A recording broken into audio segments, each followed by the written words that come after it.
In this video, we're going to look at 3M's stock price and the underlying business to see if it meets value investment criteria. We're also going to look at some of the company's financial figures and do a calculation to see what the stock should be worth.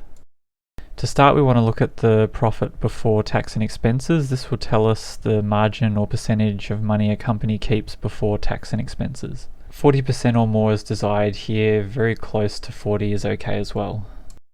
Next, we want to look at the profit after tax and expenses. This is a measure of a company's net profitability and we're looking for 20% or higher.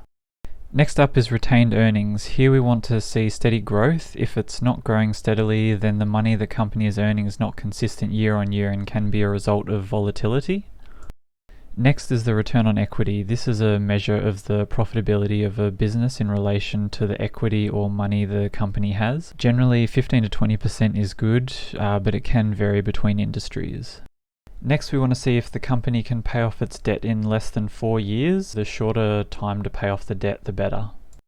Next, we want to calculate the capital expenditure to income ratio. The lower the better, so less than 25% is great and less than 50% is acceptable here.